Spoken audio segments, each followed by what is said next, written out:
Europe 16h, 18h, Pascal Pro et vous. J'en reviens pas que tu le connaisses.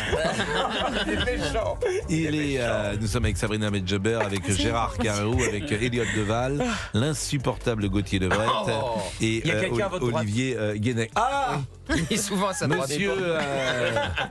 Monsieur, il y a longtemps que je vous avais pas vu, monsieur Goldnadel. Venez au micro.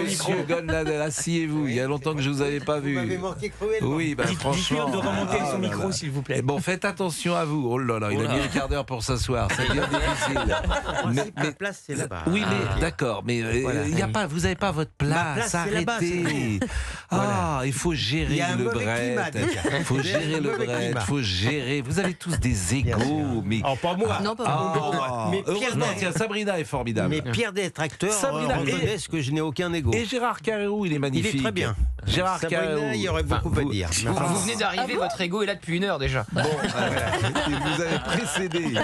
Bon, en tout cas, ça nous fait plaisir que vous soyez là parce que vous allez pouvoir parler de. Comment vous dites l'audio? L'audiovisuel de service public. Voilà. Ah, je En peux vous matière dire, de je suis dénigrement. chaud, hein. Là, vous êtes chaud. Ah, je suis chaud, oui. Bon. Vous avez entendu la ministre de la Culture, Ah je bah, suppose. vous voulez qu'on la réécoute? Tiens, on va la réécouter. Pourquoi pas? Parce qu'il est 17h, il y a peut-être des gens qui arrivent à 17h, Oui, on les bah salue, oui. qui viennent nous voir et nous écouter à 17h. Ils viennent de sortir du job, du boulot, du travail. Et puis, ils tombent sur notre émission. Ils en ont pris l'habitude, peut-être. Nous décryptons, analysons toutes les actualités dans un certain climat aussi d'humeur, j'ai envie de dire, parfois de légèreté, pourquoi pas de sourire. Et vous étiez là tout à l'heure, vous avez écouté Rachida Dati. Je vous propose de l'écouter une deuxième fois. C'est sa réponse à l'Assemblée nationale. Alors vous avez raison, toutes les chaînes de télévision, privées comme publiques, sont soumises à une exigence de pluralisme dans leur programme. Mais il y a une exigence supplémentaire pour l'audiovisuel public qui est celle de l'impartialité. Alors certains groupes privés ont pu considérer que cette exigence d'impartialité n'était pas remplie et l'ont fait savoir sur leurs antennes. Alors les présidents de France Télévisions et de Radio France ont estimé que ce traitement était de l'ordre du dénigrement et ont souhaité assigner les médias du groupe Bolloré devant le tribunal de commerce. Alors vous m'avez posé une question sur est-ce que j'étais informée de cette démarche. Cette démarche n'avait en aucun cas été concertée et encore moins approuvée par les tutelles. En l'état du droit, c'est leur liberté d'avoir choisi de s'engager dans cette voie, mais je peux vous dire que même si l'usage républicain et aussi par respect de l'engagement des deniers publics dans cette procédure, les tutelles auraient pu être informées.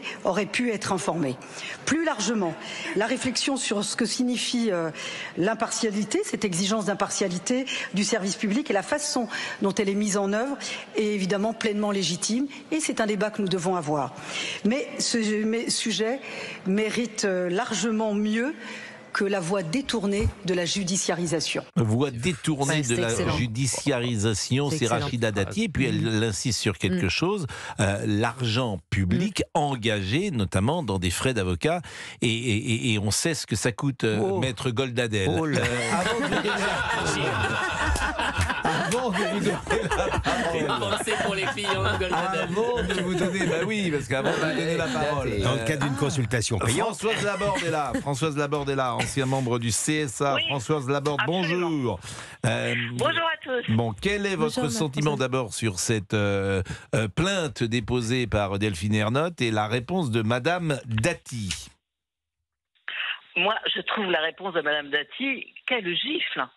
Quelle gifle pour Delphine Ernotte et Sybille Veil.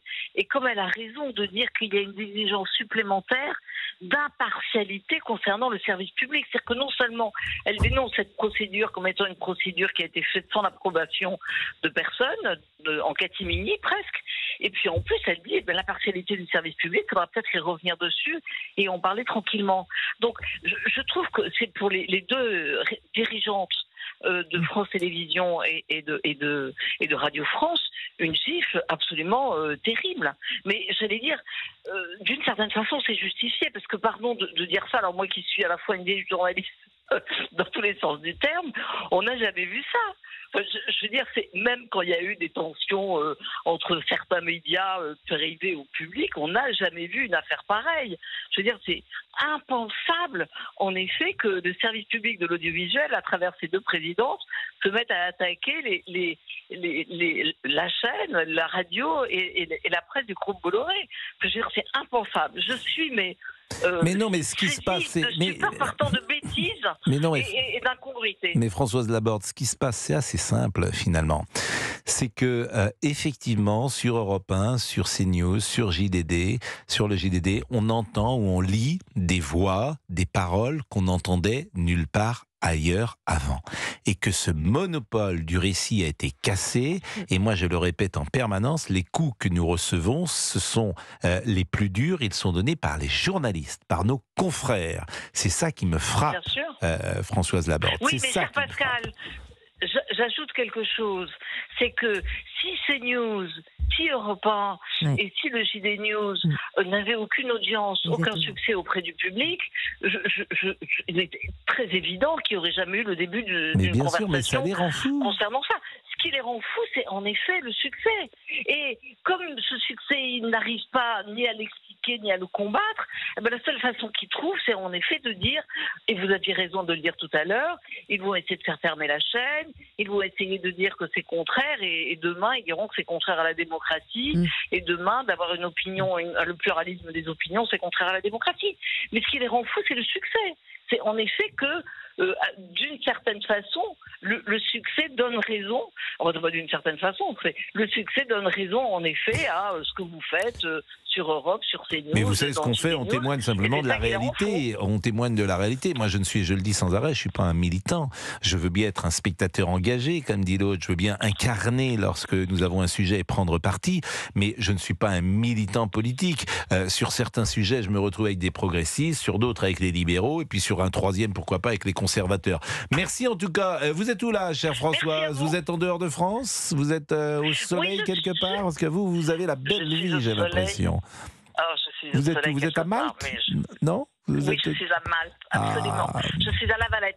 Ah, La Valette, nous voilà. Sur la trace des chevaliers, absolument. Mais je suis allé à La Valette. Je suis allé, je crois que c'est La Valette, c'est la ville d'Europe où il y a le plus de soleil dans l'année. Je crois qu'on est à 360 jours ou 363 jours. C'est un truc de fou. La Valette. Bien sûr, c'est La Valette. Et évidemment, le football permettait de voyager. Prenez un petit pied-à-terre là-bas, peut-être. Je croyais que vous alliez me parler des chevaliers de l'ordre de Malte. Non, moi, je suivais les chevaliers de l'ordre du football. C'était une autre chevalerie. Merci beaucoup. Merci beaucoup. À vous. 17h. Et j'embrasse tout le monde. Oui, embrassez tout le monde.